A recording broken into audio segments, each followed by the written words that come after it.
Quando Jesus desceu do monte, grandes multidões o seguiam. Então veio um leproso e, ajoelhando-se, disse: Senhor, se quiseres, podes purificar-me. Jesus estendeu a mão e o tocou, dizendo: quero ser purificado. No mesmo instante, ele foi purificado da lepra. Então Jesus lhe disse: olha, não contes isso a ninguém, mas vai mostrar-te ao sacerdote e apresenta a oferta que Moisés estipulou para que lhes sirva de testemunho. Assim que Jesus entrou em Cafarnaum, um centurião aproximou-se dele rogando: Senhor, o meu servo está em casa deitado paralítico e sofrendo horrivelmente. Jesus lhe disse: eu irei e o curarei. O centurião, porém, lhe respondeu: Senhor, não sou digno de que entres debaixo do meu teto, mas somente dize uma palavra e meu servo será curado. Pois eu também sou homem sujeito à autoridade e tenho soldados às minhas ordens. E digo a este: vai, e ele vai, e ao outro: vem, e ele vem, e ao meu servo: faze isto, e ele faz. Ouvindo isso, Jesus ficou admirado e disse aos que o seguiam: em verdade vos digo que não encontrei ninguém com tamanha fé em Israel. Também vos digo que muitos virão do Oriente e do Ocidente e se sentarão à mesa de Abraão, Isaque e Jacó no reino dos céus. Mas os cidadãos do reino serão lançados nas trevas exteriores. Ali haverá choro e ranger de dentes. Então disse Jesus ao centurião: vai e te seja feito conforme creste. Naquela mesma hora o seu servo foi curado. Nós encerramos o Sermão do Monte, né? Depois de 19 domingos estudando os ensinos de Jesus. Jesus agora, segundo Mateus, em terminando o Sermão do Monte, desce do monte. Nós falamos isso semana passada e nos outros domingos, que para Mateus, segundo estudiosos, o Sermão do Monte equivale a Moisés no Antigo Testamento, recebendo de Deus as leis de Deus e ensinando ao povo. Da mesma maneira, Jesus está no monte ensinando, e não somente ensinando, mas reinterpretando a lei de Moisés.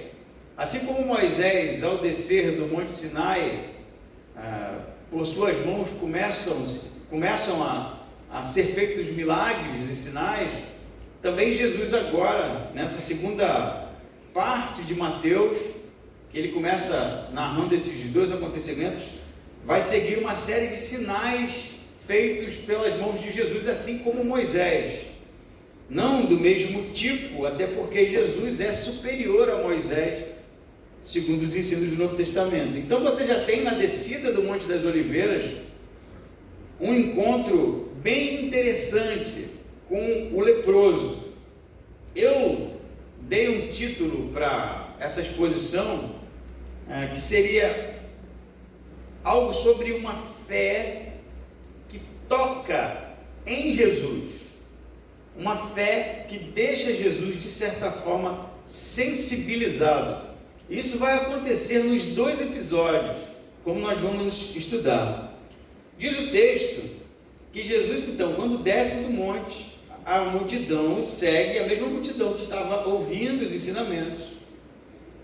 E no 2 diz que vem um homem leproso e se ajoelha, dizendo: Senhor, se quiseres, pode purificar-me. Algumas versões está aí o adorou, né? Mas é provável que o significado que Mateus deseja aqui é que ele se ajoelha mesmo, porque ele deseja de Jesus uma cura. Mateus escreve para uma comunidade posterior à ressurreição, que sabe que o proskuneos, que é a palavra usada para se prostrar, também é usada para adoração. Por isso algumas versões estão adorar.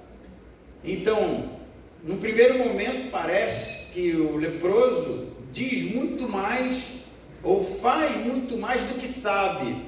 Ele se prostra porque ele deseja uma cura e ao mesmo tempo ele está em adoração sem ao menos ter a noção exata do que está acontecendo. No Antigo Testamento, em Levítico capítulo 13, é um capítulo todo sobre a lepra. A lepra, na verdade, não era a hanseníase somente, né, como é hoje, mas era um grupo de doenças de pele, que eram doenças que contaminavam as pessoas.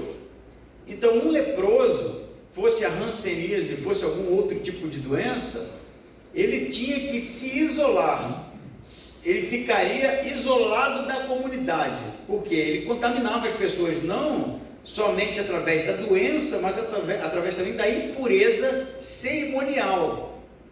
Então, como era feito isso? Normalmente, ele rasgava as suas roupas, elas eram rasgadas para detectar que ali era uma pessoa doente, leprosa, e quando ele se aproximasse de outras pessoas, ele teria que dizer leproso, leproso, para que as pessoas saíssem de perto. Assim é o procedimento escrito no livro de Levíticos, e assim provavelmente era como acontecia no primeiro século. Eram pessoas que não frequentavam sinagogas, não frequentavam o culto, não podiam, né, porque eram impuros. E o que é interessante nesse encontro é que ele vai até Jesus, o que não era comum. Ele sabe que ele é inadequado para se relacionar e para se aproximar das pessoas. Então ele vai na direção de Jesus e já quebra um protocolo aqui, né? Que é o protocolo da purificação cerimonial. Embora ele não toque Jesus, ele busca a aproximação. E ali ele vai contrito, né? Se ajoelha para demonstrar o seu ou a sua indignidade por causa da sua lepra. Porque a lepra não era somente uma doença, né, como um aleijado ou qualquer outra coisa assim. Era tido como impureza, também como algo da parte de Deus sobre aquela pessoa, como se Deus estivesse amaldiçoando o leproso.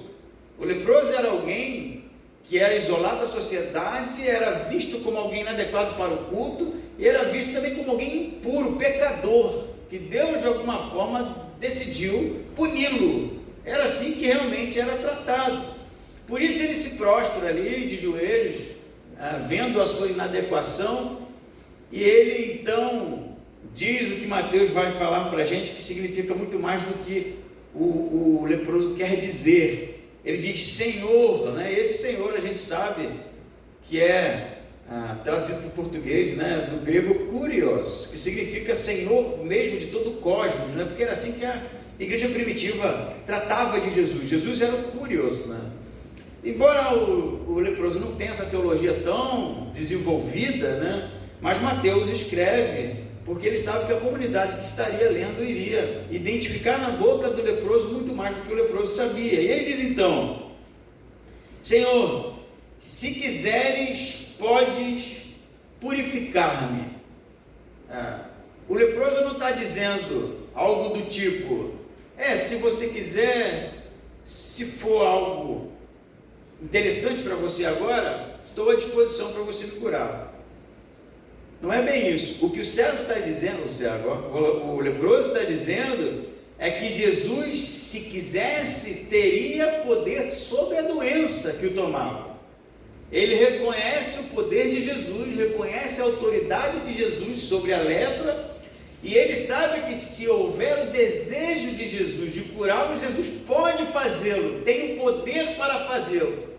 Jesus aqui ele poderia se afastar, né, para não ser tido como impuro pelas pessoas que estavam ali, porque há um público aqui, né? E as pessoas sabem que o leproso é alguém contaminado, e sabe que a aproximação dele, e provavelmente gerou o afastamento dos outros,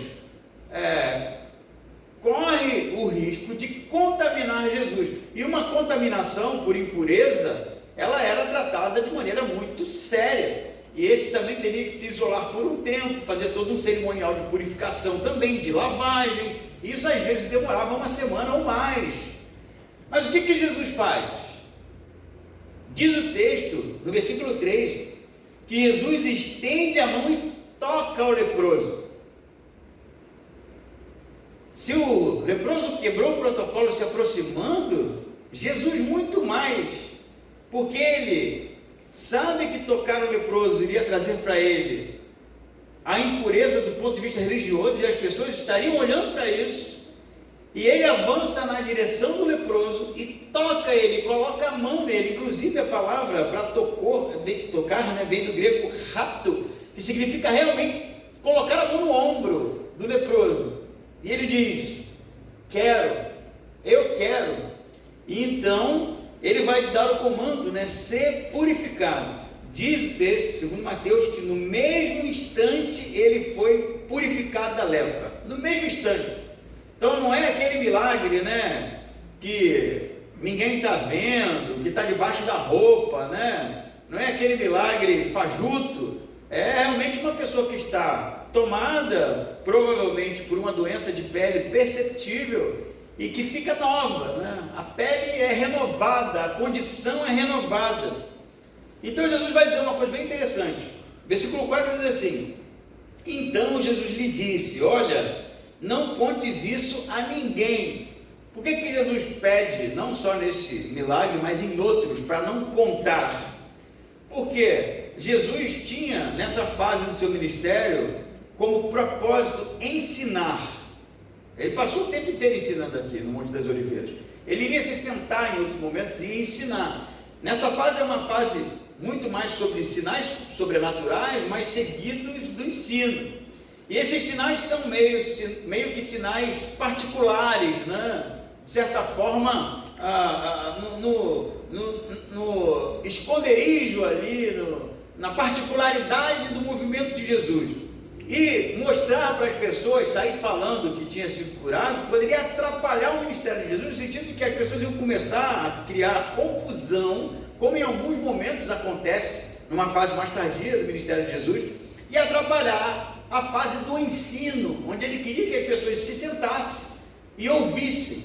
Por isso ele vai dar esse comando para o leproso, para que ele não dissesse para ninguém, mas fosse para o sacerdote. Isso aqui é interessante, porque é uma chave aqui para a gente entender o texto muito mais do que a superfície dele. Ele diz assim: olha, não contes a ninguém, mas vai mostrar-te ao sacerdote e apresenta a oferta que Moisés estipulou. Então em Levítico também diz que se o leproso fosse curado, que era muito difícil, né?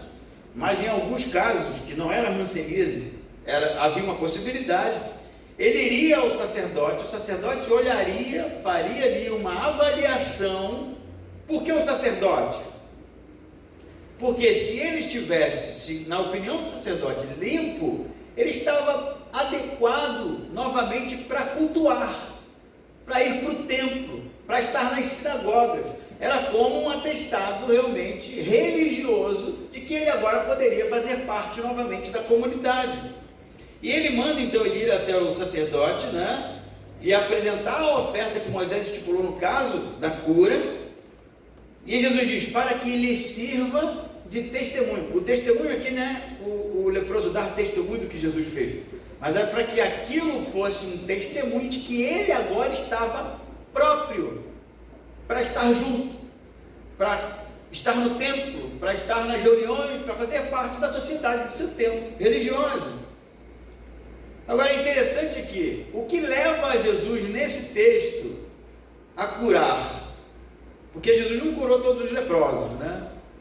E o milagre no Novo Testamento nunca é um milagre pelo milagre, é um milagre que é seguido de significados, não é? Porque Jesus não curou todas as pessoas, fez muitos milagres, mas não foram todos. E o texto tem uma expressão bem interessante para a gente, que é no versículo 2, o pedido do leproso.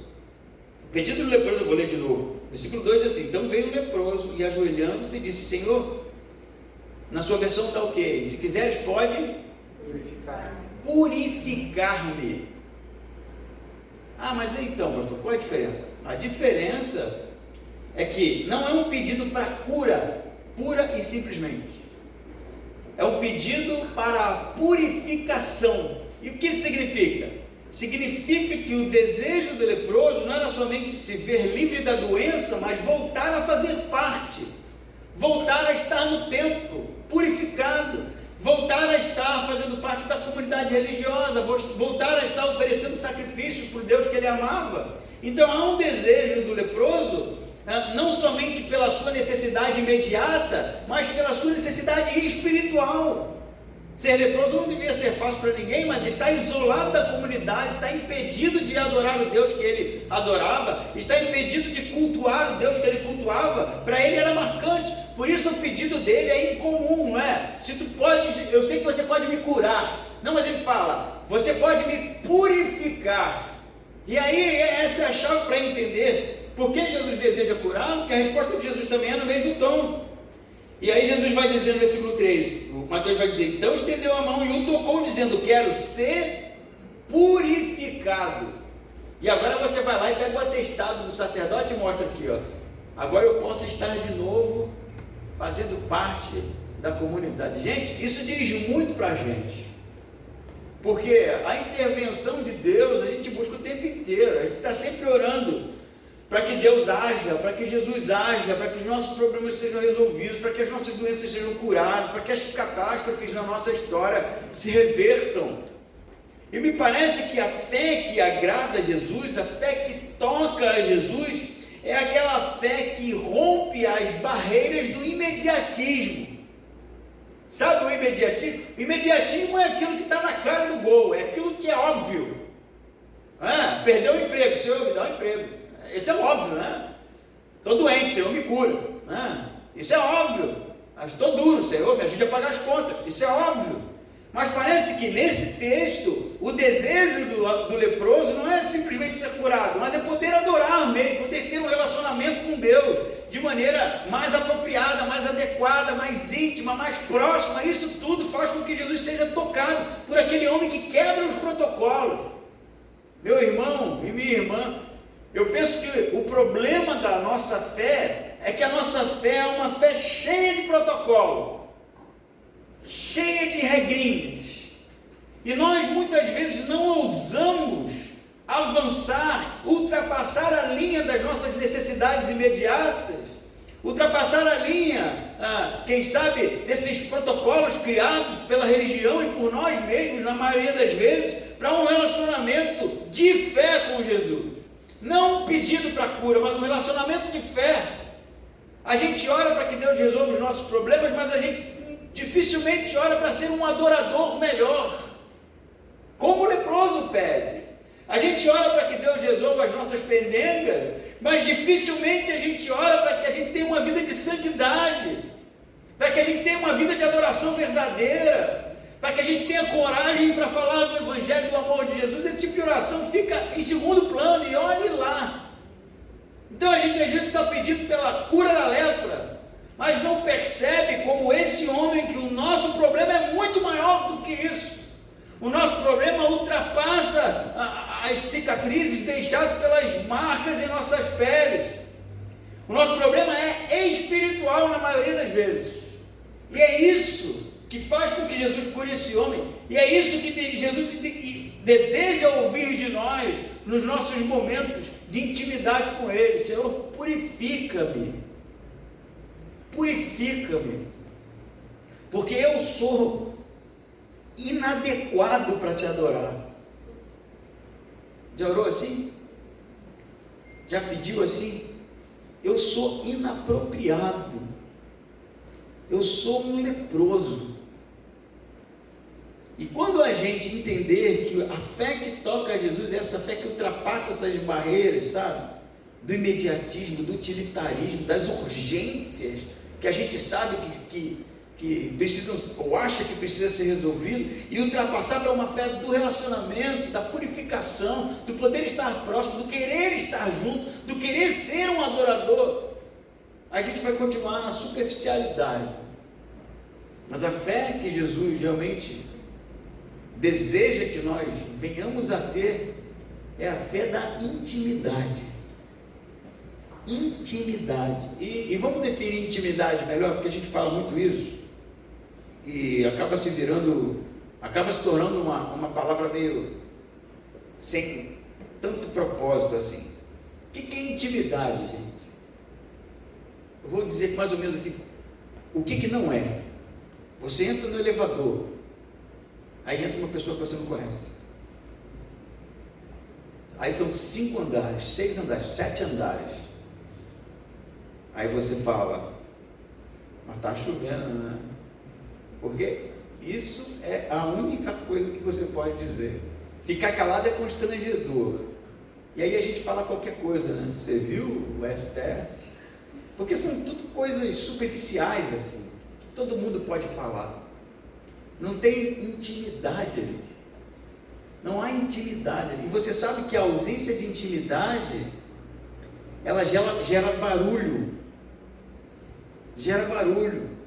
Porque quando a gente não tem intimidade com a pessoa, a gente precisa estar falando alguma coisa para quebrar o clima do constrangimento. Não é assim ou eu estou viajando?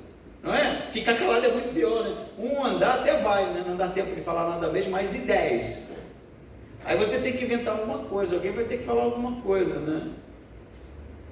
A intimidade, isso é interessante. O Rubem Alves fala isso. Quando há intimidade não precisa haver palavras, gente. Porque não há constrangimento. Porque a gente se conhece. Um olhar é o suficiente. E eu penso que com Deus é isso, sabe? A gente às vezes precisa calar um pouco. Deixar de reclamar e ficar pedindo por coisas circunstanciais. E buscar ouvir o que Jesus deseja da gente. A oração que Ele quer ouvir da gente. E que hoje, nesse texto, é: Senhor, eu tenho um monte de problema, eu tenho tanta coisa que precisa ser resolvida, mas purifica-me. Purifica-me. Porque eu quero poder ter um relacionamento com você adequado. Amém? Amém. Se tu queres, purifica-me. Jesus toca nele, né? Isso é bem legal. Porque Jesus, seria outro ponto, né? Não é não, mas daria para fazer, né? Jesus toca o leproso, mas ele não é contaminado pelo leproso, né? Ele purifica. Jesus não pode ser contaminado pelo mal. Tudo que ele toca purifica, é purificado. Quem sabe no próximo domingo, né, eu poderia pregar sobre nós como portadores do Espírito Santo, como representantes da presença de Jesus. Quando nos aproximamos daqueles que são pessoas distantes de Deus, nós temos o poder, através do Espírito Santo, de falar do amor de Deus para essas pessoas, as pessoas serem purificadas. Não porque nós somos puros, mas porque o Espírito que habita em nós porque Jesus não pode ser purificado, contaminado pelo mal, ele purifica o mal. E aí vem a segunda parte do nosso texto, tão interessante como que você poderia se perguntar: por que não pregou só do 8, de 1 a 4, né? Porque aqui é um novo episódio, seria uma nova perícope. Mas as duas histórias estão relacionadas. É sobre fé, né? E é sobre pessoas que quebram o protocolo, que ultrapassam a linha do que a religiosidade esperava dessas pessoas naquele tempo. E diz o 5 que Jesus então entra em Cafarnaum e vem o centurião, que também é narrado em Lucas, a história do centurião. Em Mateus é o próprio centurião que vai até Jesus. Em Lucas são os servos do centurião. É mais provável que sejam os servos, e que Mateus não está tão preocupado, até porque no mundo antigo os servos representavam o Senhor. Mas o texto de Mateus diz que o centurião vai até Jesus, e o centurião era um soldado romano, que ele era responsável por um agrupamento de 100 homens, de 100 soldados, por isso centurião, né? E ele vai então clamar pelo servo dele, diz no versículo 6, Senhor, mais uma vez, né? Curioso, né? O meu servo está em casa deitado, paralítico e sofrendo horrivelmente. Aí no versículo 7, na minha versão está assim, na sua provavelmente, Jesus lhe disse: eu irei e o curarei. Há uma afirmação aí, né? Em alguma versão tem uma pergunta. Você pegar as NVIs, algumas mais antigas, é uma pergunta. E alguns teólogos e estudiosos que defendem que Jesus aqui estaria fazendo uma pergunta e não uma afirmação. Inclusive o Carson defende que é uma pergunta que Jesus faz. Por quê?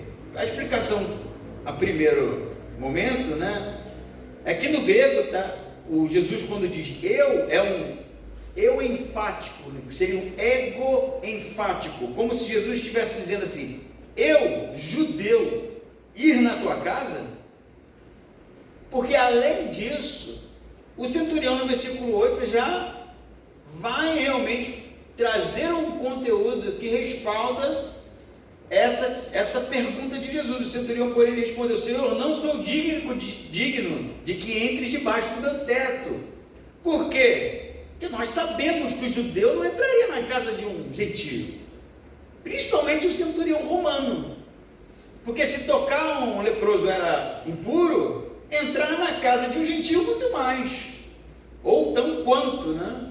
Então é provável que a melhor tradução para o versículo 7 seja: quando o centurião convida Jesus para ir até a casa dele para ver o servo dele que estava doente, Jesus teria respondido no versículo 7: eu, um judeu, ir na tua casa? É isso que você está me pedindo? E aí o centurião estaria respondendo: eu sei que eu não sou digno de que você vá até minha casa, porque o centurião sabia, provavelmente, que da impureza que era entrar na casa de um gentio. Um episódio semelhante é Pedro e Cornélio, né? Cornélio também um romano, tem um sonho, vocês conhecem a história em Atos.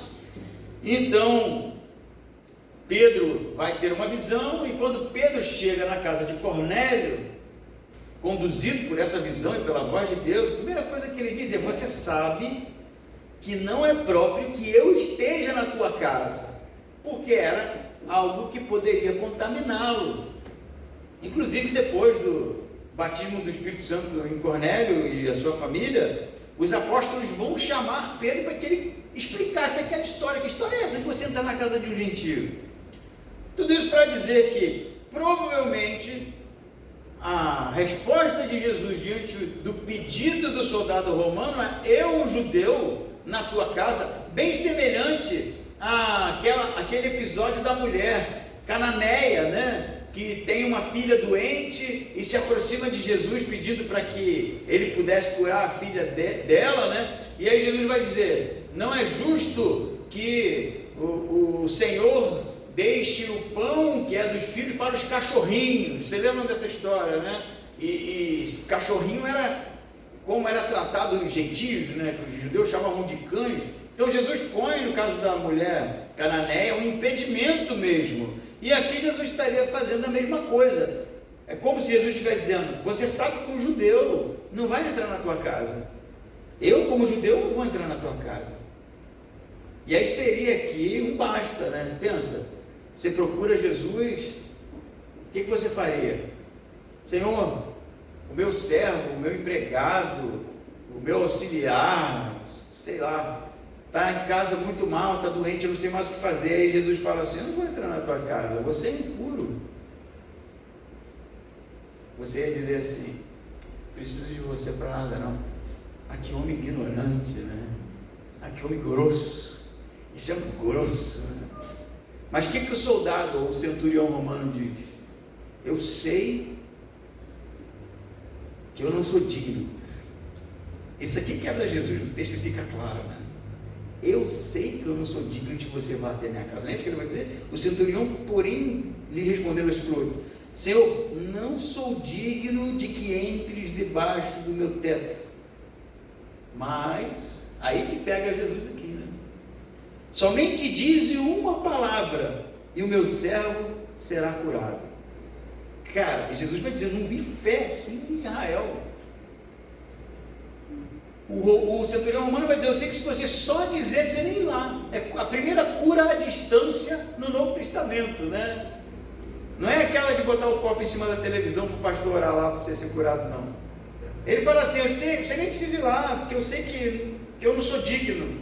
Mas se você só dizer, ele vai estar curado. E aí Jesus fica maravilhado, diz o texto, com essa fé, né? O soldado romano vai dizer, o centurião no 9, eu também sou um homem sujeito à autoridade. Ele tem autoridade também, ele vai dizer. E ele diz assim, eu dou ordens para um, e mando ele ir, ele vai, e para outro, mando ele vir, ele vem, e ao meu servo faz isso e ele faz.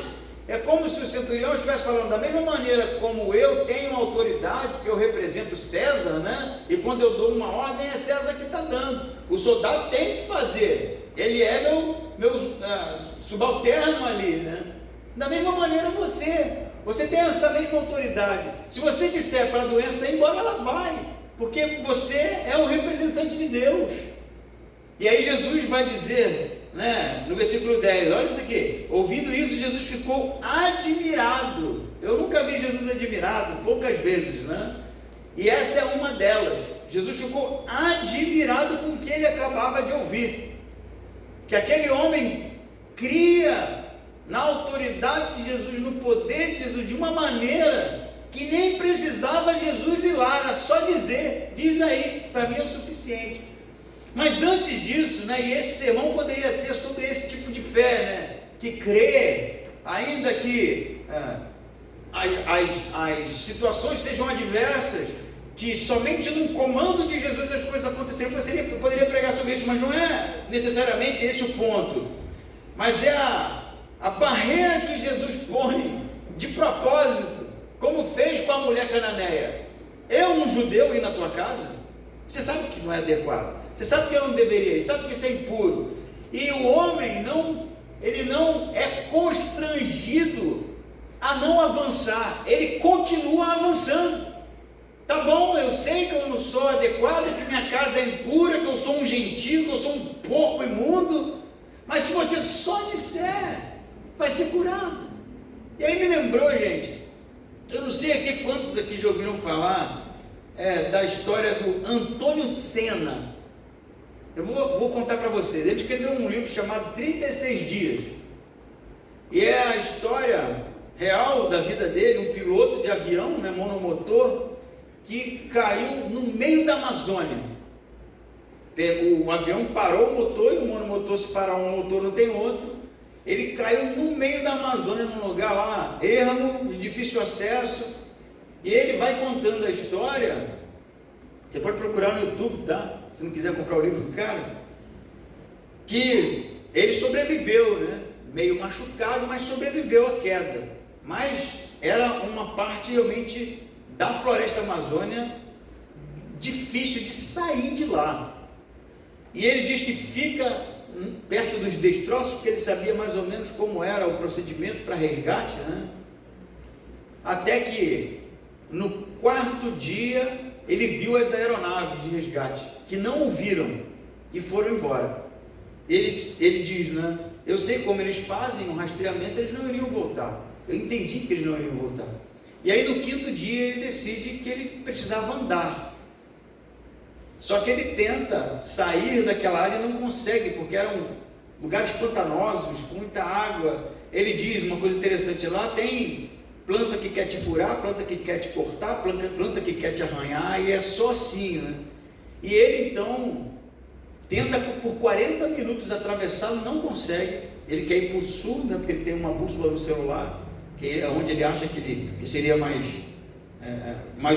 válido seguir, até que ele desmonta, não consegue atravessar, volta, cai de joelho no chão e diz, eu não vou conseguir, eu vou morrer. Faz um vídeo de despedida, tem um vídeo, gente, no testemunho dele, ele faz um vídeo para a família, dizendo que ia morrer, né, que estava se despedindo das pessoas, que amava todo mundo, e naquele momento ali, ele é quebrado, ele ora, ele fala, Deus, eu sei que eu nunca criei em você, de família cristã, né? Eu sei o momento que eu deixei de crer, mas eu preciso da tua ajuda agora. Eu preciso da tua ajuda, porque eu sozinho não vou conseguir sair daqui. Preste atenção na história. E aí ele diz que num determinado momento, enchido de esperança de que Deus ia ajudar ele agora, e começa a caminhar. Só que quanto mais ele pedia para Deus ajudar, mais chuva caía. Isso dificultava acender fogo, dificultava montar acampamento. E ele orava, Senhor, me ajuda com essa chuva. E caía mais chuva. Ele já estava ficando em crise de novo, quase virando ateu de novo, né? E em determinado momento ele falou: Deus, então tá bom, só ameniza um pouquinho a chuva. E a chuva ficou mais forte. E ele vai contando assim, ele andou por 36 dias, gente, comendo frutinha que ele ia encontrando pelo caminho, até que em um determinado momento ele ouviu um barulho diferente, se aproximou e eram catadores de castanha. E ele se aproxima das pessoas e conta a sua história, e ele então cuidado por essas pessoas, é levado até o acampamento. Ele andou em torno de 20 quilômetros, né, numa linha reta, só que provavelmente ele ficou dando voltas, né, por mais de um mês. E aí ele pergunta para eles por que eles estavam catando castanhas lá, né, num lugar tão distante, tão dentro da floresta. Eles falaram assim: não, a gente não cata aqui, a gente cata lá no início, mas como choveu bastante, aí deu para entrar com a canoa, aí a gente veio catar as castanhas aqui. E aí ele ficou pensando, né, e eu pedindo para Deus parar com a chuva, porque estava me atrapalhando, né, enquanto Deus conhecia o todo, e sabia que naquele momento a chuva ia gerar problema, ia gerar sofrimento, alguns arranhões, um frio a mais, mas ia produzir a salvação daquele cara. Olha o que Jesus está fazendo com o Romano: eu, na tua casa. E Jesus para.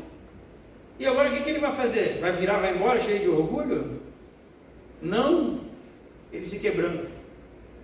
Porque parece que Jesus faz dessa forma. No primeiro momento, a fé que agrada a Jesus é essa fé que extrapola, que ultrapassa as necessidades, né, imediatas. No segundo momento, às vezes Jesus põe em dificuldade mesmo, porque é na dificuldade que nós somos testados se vamos desistir, porque na verdade não queremos nenhum tipo de relacionamento com Jesus mesmo, são só as necessidades, ou se iremos avançar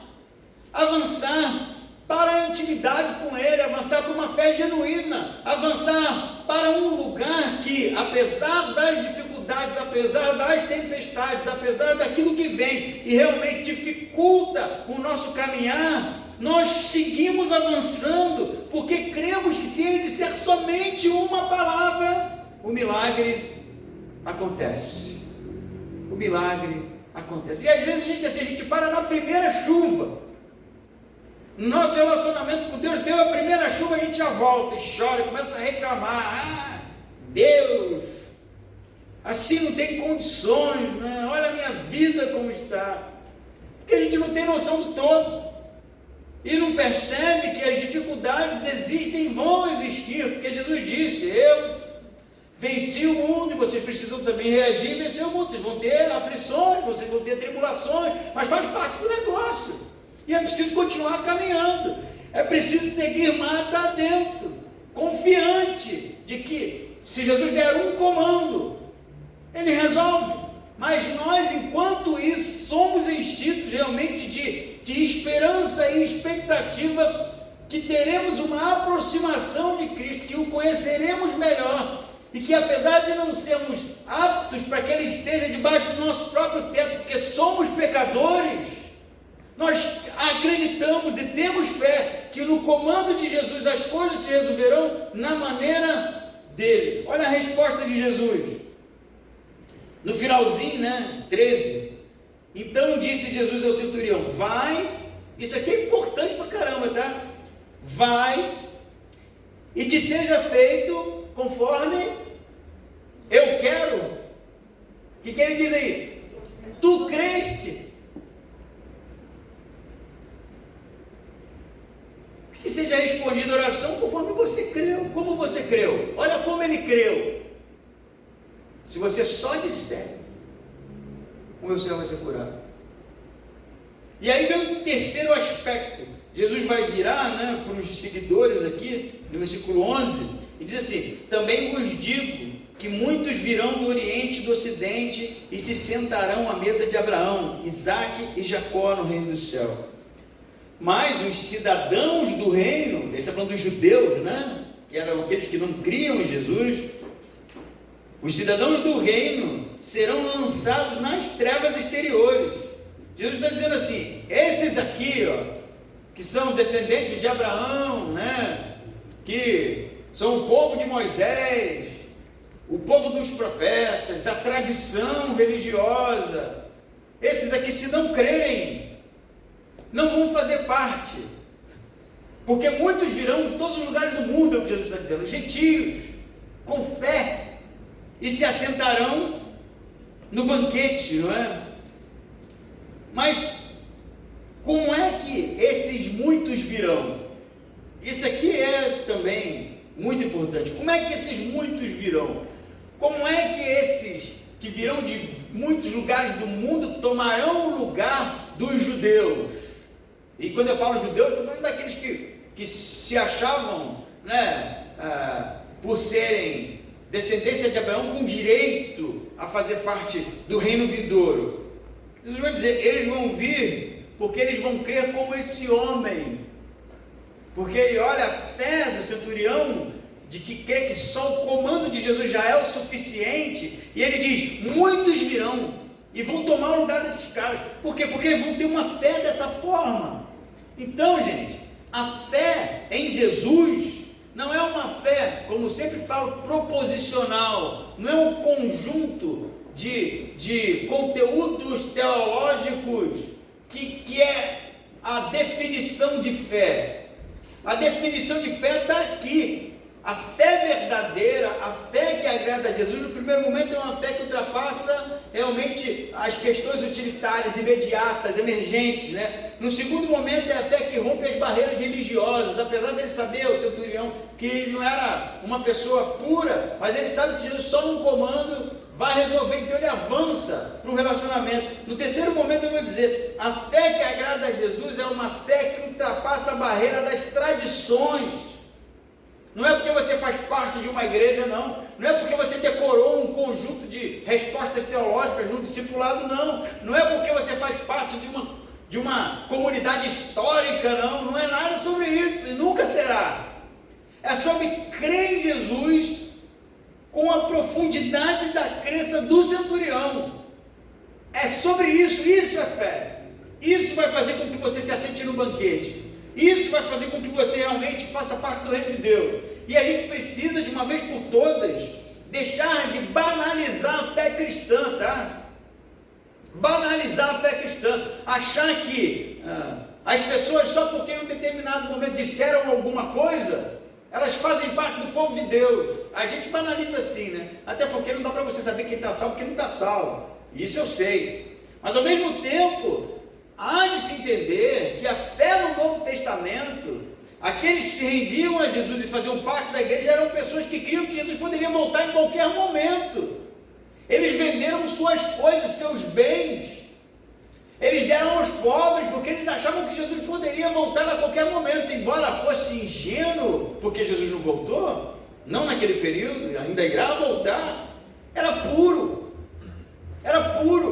mas a gente hoje professa um conteúdo e acha que isso é suficiente e vai tratando a vida de qualquer jeito, sabe? A gente diz que crê em Jesus sem acreditar, a gente diz que tem fé em Jesus sem ter fé, a gente diz que realmente acredita que Jesus pode resolver as coisas, mas sabendo que pode ser que não resolva, né?